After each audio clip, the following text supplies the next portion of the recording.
Bonjour à toutes et à tous, bienvenue. Avant de commencer ce sujet qui m'est très cher et qui vous permettra de mieux comprendre ce que c'est que l'intelligence artificielle, je vais quand même énoncer en préambule de manière solennelle une des raisons principales pour lesquelles, qui explique réellement pourquoi est-ce que les gens ont peur de l'intelligence artificielle. C'est parce que fondamentalement, les gens ne comprennent pas ce que c'est. Et comme les gens ne comprennent pas ce que c'est, donc ils ont peur forcément. Et bien sûr, avec l'effet médiatique, avec le buzz autour de l'intelligence artificielle, des nouvelles évolutions qui sortent au quotidien. Donc ça crée une sorte de buzz médiatique, de quelque chose d'assez obscur en fait. Au final, quand on regarde bien les choses, on se rend compte qu'il n'y a pas lieu d'avoir peur, comme diraient certains.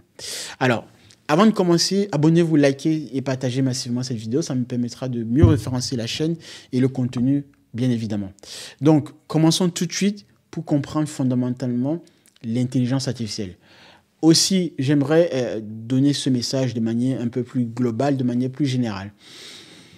Ce qui fait que réellement, aujourd'hui, il y a cette crainte, comme je disais, donc, de l'IA à travers la peur, mais c'est parce qu'évidemment, dans une société capitaliste, dans une société où on sait très bien depuis belle lurette, depuis des années, que le travail qui est effectué par la plupart des employés, des salariés au quotidien, est un travail en fait qui n'apporte plus vraiment sens dans le quotidien, donc, et aussi ne crée plus une forme d'épanouissement. Et donc, vous venez avec, donc quand je dis vous, vous mettez sur pied, par exemple, un système d'intelligence artificielle. Lorsque vous dites que vous allez déployer une IA dans une entreprise, les salariés, dans une forme de bullshit job, donc ils se savaient très pertinemment que le travail, en fait, n'avait plus aucun sens quasiment. Donc, déployer un système d'intelligence artificielle donne encore une forme de choc final, de mal à leur esprit, à leur état d'esprit. Et c'est ce qui fait qu'aujourd'hui, fondamentalement, dans le monde entier, dans les sociétés avancées, occidentales, les sociétés digitalisées, il y a cette crainte autour de l'intelligence artificielle parce que derrière, c'est la question de qu'est-ce que je vais devenir, qu'est-ce que je vais devenir parce que mon emploi aura été impacté ou quasiment effacé, d'accord? Et surtout, le contrôle total des entreprises, des grandes entreprises et de l'État. Et donc de l'avenir qui n'est pas dans une forme de positivisme en fait. C'est voilà réellement les conditions ou les raisons de manière plus large qui expliquent que les gens au quotidien s'inquiètent à juste titre de manière légitime. Surtout vous prenez un État comme la France, avec un pays, et pas que la France, mais de manière générale, avec plus de 3 500 milliards d'euros de dette, une économie qui ne va pas bien, un système social qui est en péril, que l'on constate au quotidien. Vous rajoutez à ça les BRICS, l'avancée de la Chine, des autres États du monde entier, qui de plus en plus viennent avec une économie forte et des solutions autour de l'intelligence artificielle. Vous êtes en droit de vous poser la question de savoir votre place, que ce soit en France ou ailleurs, dans le marché du travail de manière mondiale. Parce que l'IA, une fois de plus, nous permet d'entrer dans cette globalisation où on va chercher la main-d'œuvre très qualifiée où qu'elle se trouve. Parce qu'on aura donc les compétences disponibles dans le monde entier. Bon, commençons le sujet de la vidéo. Alors, réellement, ChatGPT ne comprend pas ce que vous dites. Je l'ai déjà dit, répété, mais c'est toujours bien de rappeler les bases. Donc, ChatGPT, on va le voir ici, ne fait que quoi? Une manipulation intensive des nombres. Et à travers cette manipulation-là, on va donner juste des exemples concrets pour que vous puissiez comprendre de quoi il s'agit. Lorsque, par exemple, vous dites à ChatGPT « bonjour », une phrase, un prompt, etc., ce que vous croyez qu'en fait, il comprend le sens tel que vous comprenez en tant qu'humain, parce qu'on vous a appris la syntaxe, la grammaire, l'orthographe, la représentation des nombres, des chiffres, des concepts, etc., des objets. Mais en réalité, derrière, pour ChatGPT, le bonjour que vous avez tapé, le prompt que vous avez tapé, ce ne sont que pour lui, à ses yeux, à son niveau, que des nombres en fait. Et à travers ces nombres-là, en fait, on en a plusieurs. Et comme on en a plusieurs, on va les représenter sous forme en fait de liste de nombres. Et une liste de nombres en fait est considérée comme, d'un point de vue mathématique, comme étant un vecteur. un vecteur numérique. Et pour ChatGPT, voilà comment lui, in fine, il comprend que ce que vous avez tapé d'un point de vue langage naturel, vous vous êtes exprimé dans un langage naturel, français, anglais, chinois, etc. Pour lui, derrière, ce ne sont que des vecteurs de manière agencée. C'est très fondamental de comprendre ça. Parce que si vous n'avez pas compris ça, vous venez de rater. Je pourrais m'arrêter là et ne plus continuer la vidéo. C'est très fondamental parce que la suite, en fait, va découler sur le fait qu'on manipulera uniquement ces représentations de nombres. Je vous donne encore un autre exemple. Imaginez que vous prenez un dictionnaire, d'accord? Le Larousse, etc. D'accord? Il y a des mots et des définitions, ok? Maintenant, ce que je suis en train de vous dire, c'est que ces mots-là, vous les convertissez sous forme de vecteurs, sous forme de liste de nombres, d'accord? Et à côté de ces listes de nombres-là, vous annotez pour chacune des listes, en fait, ce que cela veut dire. Donc, pour chaque liste de nombres, on va associer à côté ce que ça voudrait dire d'un point de vue langage naturel. Chien, chat, etc. OK? Voilà le dictionnaire de compréhension de ce que ChatGPT manipule au quotidien. Pour être encore beaucoup plus concret, c'est que vous tapez par exemple une phrase très simple, le chat mange. Ce qui va se passer premièrement au niveau de ChatGPT, c'est un processus de tokenisation. La tokenisation pour ChatGPT, c'est la première porte d'entrée par laquelle il passe en tant qu'outil pour essayer de comprendre ce que vous avez tapé de prime abord. C'est-à-dire qu'ici, il va décomposer. Alors, je vais faire plus simple. Décomposer votre phrase en unités de texte.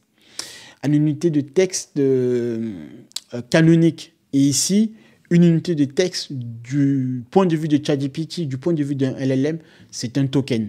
Donc, le token va être le nombre de lettres que l'outil, le LLM ici en question, est capable de reconnaître comme unité de mots. Je le précise là, parce qu'il y en a certains là qui font des formations ou des vidéos sur YouTube en parlant de l'intelligence artificielle, mais qui ne sont pas capables de vous définir les bases. Et je pense qu'il est nécessaire pour moi de revenir ici à la base fondamentale pour pouvoir vous donner l'essentiel. Parce que tout ce qui viendra après, ce ne sera que de la manipulation, que de l'ingénierie informatique. Mais in fine, quand on entre purement dans l'IA, on commence par décrire de manière très simple. Il n'y a pas de magie, entre guillemets. Donc, l'unité ici, donc, pour le LLM, on va, dans un premier temps, à partir de votre phrase tapée en langage naturel, le LLM, ChatGPT en l'occurrence, par exemple, va décomposer votre phrase sous forme d'unité de token. Et c'est donc à partir de là que donc, le chat mange, on va considérer que c'est un premier token, le deuxième token, chat, le troisième token, mange. Ça tombe bien, on va dire ici, en général, lorsqu'on a un LLM assez très avancé, et c'est le cas avec les nouvelles versions de ChatGPT 5 déjà, mais chez Claude également, où il vaudrait mieux qu'on ait pour le LLM une compréhension plus facile, de même sorte que la représentation des tokens soit égale à la représentation des mots. Il peut arriver que pour certaines phrases et pour certains mots assez très longs, que le LLM décompose ou subdivise encore votre phrase en question ou bien votre mot qui est beaucoup plus trop long parce qu'il n'est pas capable de reconnaître d'un seul coup cette longueur de caractère. Donc, pour définir donc ce que je suis en train de vous dire, ce que vous devez retenir, c'est que votre phrase, votre prompt est décomposé sous forme de token. Un exemple ici, donc pour la tokenisation, le chat mange. On a ici 3 tokens. Maintenant, ce qui va se passer, c'est quoi? C'est que chaque token, comme je le disais dans mon exemple de dictionnaire représenté sous forme de liste de nombres, donc de vecteurs, chaque token va être associé à une liste de nombres en particulier. Donc, vous voyez bien dans mon écran ici, vous avez cette liste de nombres. Le est représenté par la liste 0,1, moins 0,3, 0,8, etc., etc. Le chat, pareil, vous avez la même chose, mange, etc. Et alors, la particularité ici, c'est que vous voyez bien à côté, vous voyez bien 1536 nombres. Donc, ça veut dire qu'ici, pour un token en particulier, quel que soit le token, vous avez une représentation donc, de 1536 nombres. C'est la dimension de la capacité pour l'outil, le LLM, si on prend ChatGPT en l'occurrence, d'être capable de représenter de manière riche, dense avec eux, hein, de manière sémantique, le mot en question. Donc, plus on en a de composantes, donc ici, par exemple, c'est 1536, imaginons si je disais 3500, etc., plus on en a de composantes comme ça, cela voudrait dire que l'outil, l'IA, est donc encore beaucoup plus sophistiqué dans sa compréhension de représentation du token. Mais il y a une subtilité derrière parce que le but n'est pas simplement d'aller beaucoup plus loin dans le chiffre beaucoup plus max. Il y a aussi des questions d'optimisation, de travail au niveau du matériel informatique. Mais de manière générale, ce qui fait que la puissance par exemple, la version ChatGPT 4 déjà, de 4O, de 3 à 3.5 à 4O, c'est parce qu'on avait dépassé cette dimension de 1536 nombres. Donc, retenez bien ceci, c'est que pour ChatGPT, pour vous avez tapé mais pour ChatGPT, c'est une liste de nombres comme ceci, avec un maximum de 1536 nombres. Voilà ce que l'intelligence artificielle fait. Maintenant, comme je disais, la tokenisation, il y a une séparation de manière individuelle des tokens. Le chat mange. On représente maintenant par association chaque token par son vecteur. En anglais, vous verrez en général dans les bouquins en anglais, puisque c'est là où la documentation est la plus riche, ce qu'on va appeler donc les vecteurs d'embedding. Donc embed pour dire encapsuler. On va encapsuler votre token dans une matrice de vecteurs colonnes ici, ou vecteurs lignes, de manière très simple. Ok, on pourrait mettre ceci en colonne, hein, bien sûr, mais là, pour avoir plus d'espace, on va mettre sous forme de ligne. Ok, donc votre phrase, votre token, in fine, à la fin, pour la machine, c'est une représentation de vecteurs. Maintenant, qu'est-ce qu'on va faire avec ces vecteurs-là? Il faut donc qu'on puisse avancer, qu'on puisse trouver l'utilité de représenter ainsi, et afin de pouvoir faire en sorte que l'outil soit en mesure d'échanger, de discuter avec l'utilisateur. Donc, comment on fera? Alors, maintenant, l'analogie ici, c'est quoi? C'est que c'est comme la calculatrice, comme une grande calculatrice géante. Je disais, vous tapez sur une calculette 2 plus 3, vous avez 5. Mais derrière, je pense que vous le savez que la machine ne comprend pas le chiffre 2 ou 3 comme vous et moi. Ce n'est qu'une représentation de bits qui en est faite. C'est la même chose également, comme je vous disais, pour chaque mot, on représente les tokens. Donc, même principe pour l'IA. Nous manipulons en tant qu'humains le langage naturel, mais pour la machine, on manipule des nombres, on manipule des vecteurs, on manipule des listes de nombres. Il y a une particularité par contre que j'aimerais spécifier, c'est que je vais revenir un peu en arrière pour vous donner quand même un détail très important ici. Cette liste de nombres, de vecteurs, n'est pas obtenue au hasard. Il y a un entraînement, ce qu'on va appeler le processus d'étape machine learning, l'apprentissage supervisé, automatique, mais principalement beaucoup plus l'apprentissage supervisé, parce qu'il faut contrôler quand même, dans un premier temps, ce que l'on manipule. Donc, dans l'apprentissage automatique, on va faire appliquer des processus d'apprentissage supervisé. Après, on pourrait prendre l'apprentissage non supervisé, etc., bien sûr. Mais principalement, si la méthode qui a fait beaucoup plus de preuves, c'est l'apprentissage supervisé, pour obtenir ces représentations de vecteurs. C'est ainsi qu'on arrive donc avec les couches des réseaux. Bon, j'entre un peu plus dans les détails techniques, mais je donne, pour celles et ceux qui voudraient creuser le comment est-ce qu'on en arrive à ces nombres, en fait, à ces chiffres. On les obtient pas au hasard, bien sûr, je vous rappelle. Donc, il y a des processus, surtout donc l'apprentissage automatique, de faire passer dans un premier temps, on va initialiser un vecteur de manière, au hasard. en première instance. On va faire passer cela dans les couches du réseau. Et enfin, à la sortie, on va calculer les erreurs en fonction des paramètres de sortie. Et en fonction de l'écart par rapport à ce que l'on veut représenter, si on veut représenter le concept, le mot chat, le concept, le mot mange, le concept, le mot animal, etc., on va juger de la pertinence de réduction de l'erreur. À quel point on est capable de réduire l'écart pour, évidemment, avoir un vecteur stable. Et c'est lorsqu'on a un vecteur en sortie stable qu'on est capable de statuer, de dire que, bon, voilà, on estime que pour une représentation sur 1536 nombres, on estime que c'est assez riche et dense pour représenter tel concept qui est chat, mange, chien, animal, règne, roi, etc. C'était une information au passage. Donc ici, pour revenir quand même là, vous avez donc la conversion, comme je disais, sous forme de vecteur d'embedding, le calcul. Alors maintenant, voici le point très critique, très essentiel. Ce qui a fait réellement la PSC et la notoriété des systèmes d'intelligence artificielle basés sur les LLM.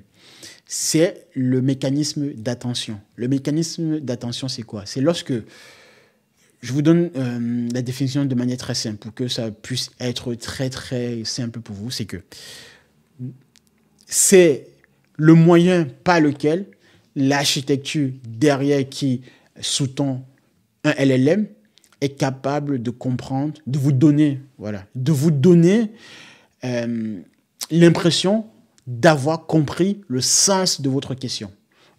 Je répète, de manière très simple, pour que ce soit bien compris de tous ici-là, le mécanisme d'attention, c'est le moyen par lequel ou avec lequel l'architecture qui sous-tend un système d'intelligence artificielle basé sur les LLM vous donne l'impression réelle d'avoir compris le sens de votre question ou le sens de votre phrase. OK?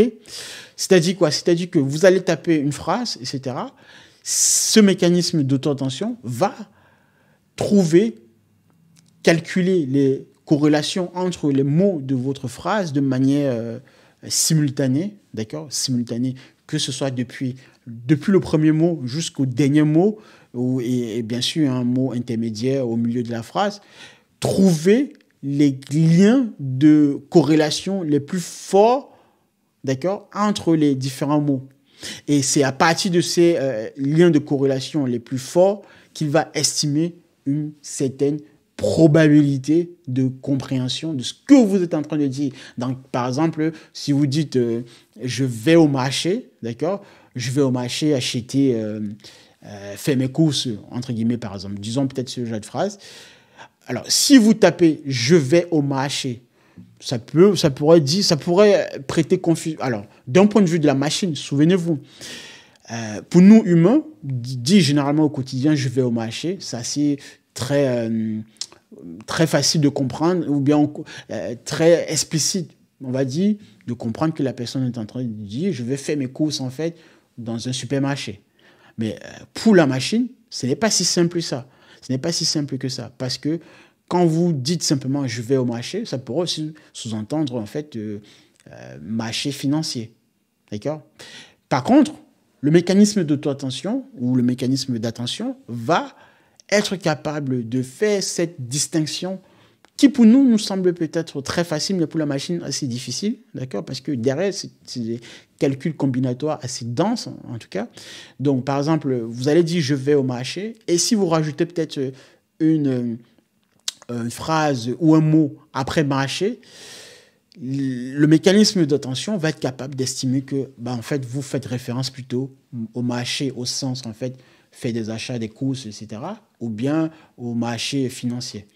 Et donc, c'est assez très critique. C'est ce qui a vraiment fait la notoriété des systèmes d'intelligence artificielle à travers les couches, des couches neuronales et le réseau profond.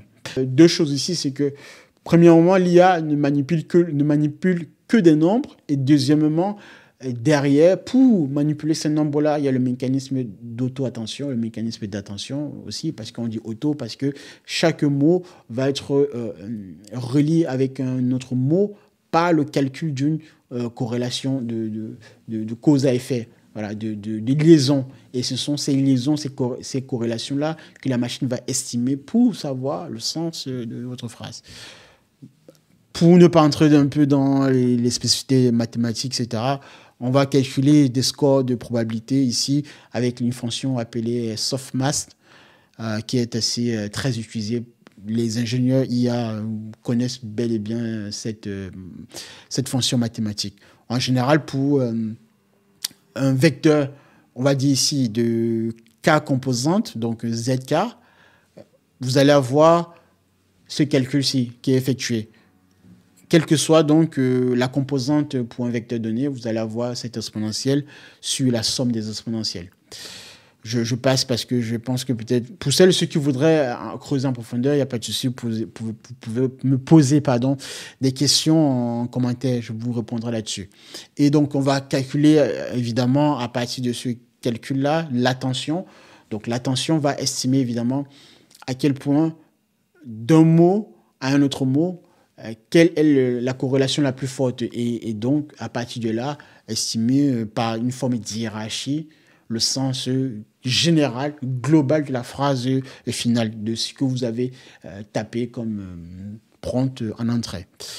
Donc, et la prédiction, évidemment, n'oubliez pas, in fine, il faudrait que l'IA soit capable de prédire. C'est ce qui fera que donc l'IA sera à mesure de prédire avec une précision assez forte de le sens de votre phrase. Et comme je disais, plus on en a de représentations de nombres, de chiffres, voilà, au niveau de vos vecteurs qui représentent vos mots, mais pour la machine, ce ne sont que des tokens, des unités de mots. La machine va être en mesure de mieux prédire ce que vous êtes en train de dire. D'où pourquoi les modèles évoluent, voilà, 4O, etc. Et aussi pour... Alors, il y a d'autres... en ingénierie informatique, j'en parlerai de ça dans une vidéo après. Il y a aussi l'aspect d'optimisation des architectures. Mais ça, c'est... On passe à cette étape-là après avoir résolu d'abord la première étape sur le fait d'upgrade, d'augmenter la taille des vecteurs et de pouvoir mieux calculer ces prédictions en question.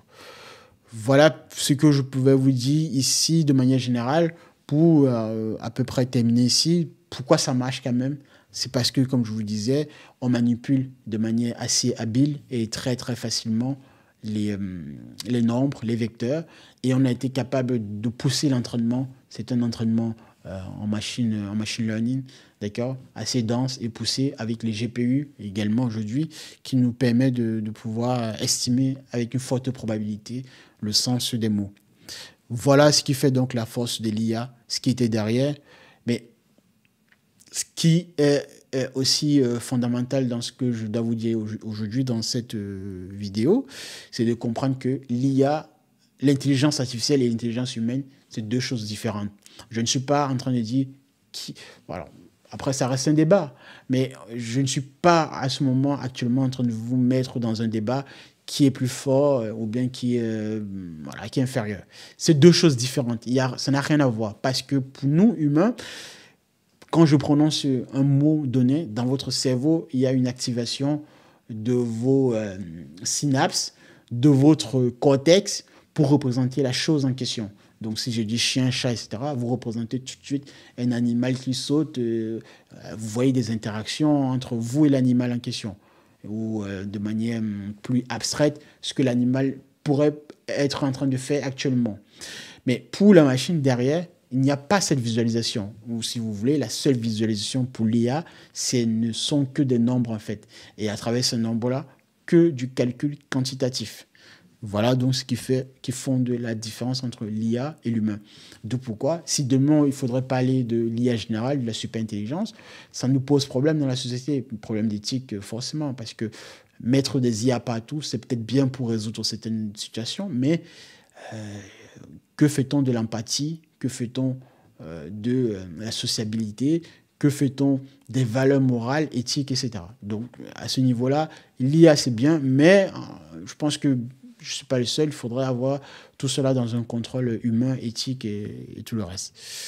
Voilà ce que je pouvais vous dire aujourd'hui. Ce que l'IA change pour vous, votre métier, votre travail, l'avenir, le bouleversement mondial. Vous voyez, la Chine investit massivement dans l'intelligence artificielle, les États-Unis également, mais de plus en plus, c'est la tendance. Quel que soit votre travail aujourd'hui, vous allez être impacté par l'intelligence artificielle, donc prenez les mesures tout de suite, dès aujourd'hui. Je pense que cette vidéo est assez convaincante pour vous donner satisfaction là-dessus. Je pouvais vous dire encore quoi d'autre que, évidemment, bien sûr, il faut avoir cette notion clé que je vous ai précisée. Si je dois terminer et vous dire simplement le message de manière succincte, vous allez avoir ici l'IA, ce n'est pas de la magie, c'est une situation concrète, c'est de la manipulation des nombres, des listes de nombres, de vecteurs et de la prédiction, tout simplement. Merci de m'avoir suivi, on s'abonne, on like et je vous dis à la prochaine pour une prochaine vidéo autour de l'intelligence artificielle et de sa compréhension globale. Merci, au revoir.